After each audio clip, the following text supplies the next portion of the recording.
था मैंने अपने दादाजी परम प्रकांड पंडित मोहनलाल जी व्यास से ये सुनी थी और इसी में सारे इस तंत्र का और वर्तमान में भी जो हो रहा है उसका सार है और ये अनादिकाल से चला आ रहा है। एक समय किसी स्थान पर भागवत कथा चल रही थी, तो चलते चलते तो एक वणिक भी उसमें कथा सुन रहा था। तो वणिक ने एक दिन निश्चय किया, तो वो भी रोज सुनने जाता था।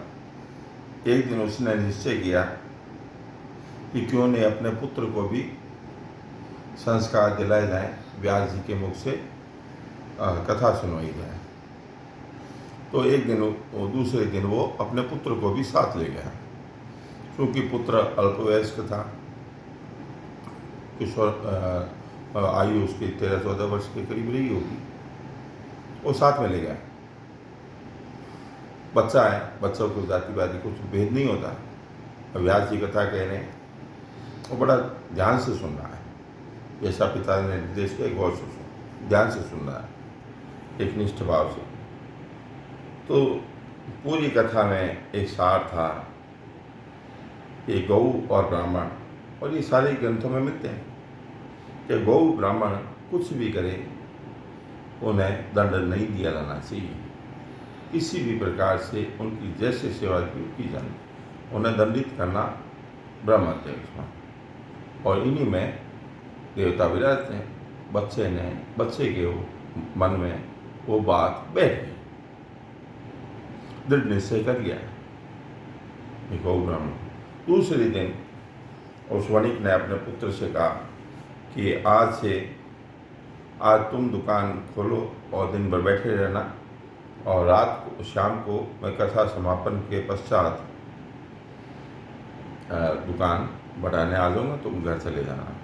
ऐसा करके पिताजी कथा की ओर चले गए और पुत्र ने दुकान खोल दी। क्योंकि दुकान अनाज की थी, उसने जैसे ही सामान बाहर निकाला, दुकान खोल कर सजाई। इतने में ब्राह्मण तो ठीक है, पढ़े लिखे जैसे व्याकल होती, लेकिन गायों का 1 आई, 2 आई, 3 आई, 4 आई, ऐसे कैसे झुंड के झुंड गायों का आने लग गया। अब जैसे जैसे सामान खत्म हुए वैसे वैसे वो अंदर से लाए जाए। 1 रुपए की बोनी नहीं की उसने पूरे दिन में। और जब कथा समाप्त हुई तो वणिक अपनी दुकान की ओर आया, देखा तो सामने गायें ही गायें, इतना बड़ा झुंड, और खाए जा रही है। उसका वो बालक उसे देख रहा है और बड़ा प्यार से उन्हें कुछ नहीं कह रहा, और अपने आप को प्रमुदित मान रहा था, ब्राह्मण का सुपुत्र और वणिक का पुत्र। ऐसे में जैसे ही वणिक ऊपर गया कि ये क्या कर रहा है, ये क्या किया जा रहा है, गायें चल रही, तुझे दिखाई नहीं देता, मारा नहीं तेने इसको, भगाया नहीं इनको। तो गले में भी देखा तो 1 रुपए की भी कमाई नहीं। तो बोले कि ये क्या किया तेने, दुकान ही खाली, सारा का सारा गायों को खिला दिया, गायें चल रही है, उन्हें भगाना चाहिए।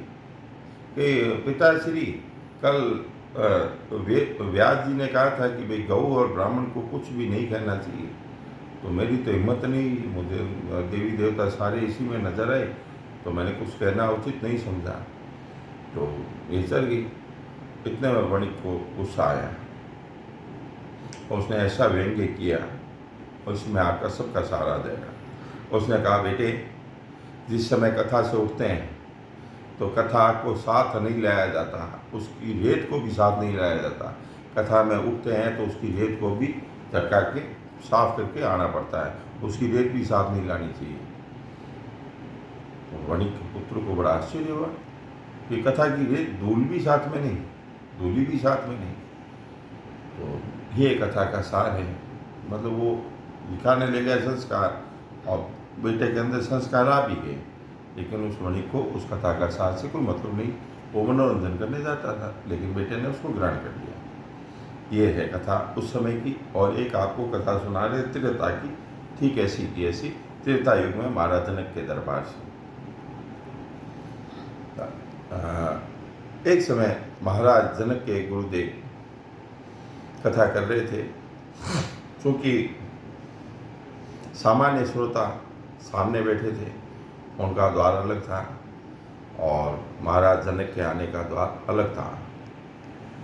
लेकिन उनके गुरुदेव ने उन श्रोताओं की ओर एक बार भी नज़र नहीं की, उसी द्वार की तरफ देखते रहे। उस द्वार की तरफ देखते देखते कथा करते रहे जिस द्वार से महाराज जनक को आना था। थोड़ी देर पश्चात महाराज जनक पधारे। तो ज्यों ज्यों महाराज जनक अपने आसन की ओर आने लगे, त्यों त्यों उनकी नज़र महाराज जनक की ओर होने लगी। श्रोताओं में क्षोभ की भाव पैदा हो गए। श्रोताओं में क्षोभ का भाव पैदा हो गया। सारे पांडित्य, सारे जितने भी लोग थे श्रोता, कि हमारा इस ढंग से अपमान, कि हमारी तरफ उन्होंने देखा तक नहीं, क्या यही एक विद्वान है महाराज जनक ही? ठीक है, तो गुरुदेव कथा कर रहे हैं, सिर्फ और सिर्फ भगवान महाराज जनक की ओर एक दूसरे से नैनों की ओर मिलाकर इधर उधर किसी की तरफ दृष्टि नहीं जानी। और महाराज जनक अनन्य भाव से, एकाग्र चित्त से उस कथा को सुन रहे हैं। इतनी ही देर में, थोड़ी देर में एक सैनिक दौड़ा आया कि महाराज पड़ोसी देश की सेना ने आक्रमण कर दिया है। महाराज जनक ने कहा, कर दिया है, करने दो, दोबारा मत आना, ये कथा दोबारा नहीं होगी। ठीक है, कथा चलती गई। फिर कुछ ही घंटे बाद, कुछ समय के पश्चात एक सैनिक फिर दौड़ा आया। महाराज, दुश्मन सेना ने चारों तरफ से महल को घेर लिया है। महाराज ने कहा, घेरने दो, महल दोबारा बन जाएगा, कथा दोबारा नहीं होगी। ठीक है, वो भी चला गया, दोबारा मत आना, ऐसा बोल दिया। इतनी देर में, कुछ पल के पश्चात एक सैनिक फिर दौड़ा आया। महाराज, शत्रु सेना ने महल के अंदर हाहाकार मचा रखा है और आप चलिए संभालिए शत्रु कि महल ऐसा है, तो हो जाने दो, जो भी होता है हो जाने दो, ये कथा चल रही है, दोबारा मत आना। ठीक है, इतने अंतिम चरण ये है। थोड़ी देर पश्चात एक सैनिक फिर दौड़ा आया कि महाराज क्या कि शत्रु सैनिकों ने पूरी तरह से बर्बाद करके रख दिया, महल को जला दिया है, भस्म कर दिया है, ऐसा अब आप ही बचाइए। दौड़ ली। महाराज जनक ने कहा, आग लगे महल को, बोली कथा दोबारा होने वाली नहीं, कथा समाप्त होने के पश्चात ही आऊँगा, दोबारा आया तो सर को कलम कर दिया जाएगा। ऐसा करके उसके पश्चात किसी सैनिक की दोबारा आने की हिम्मत नहीं हुई। कथा समापन हुई।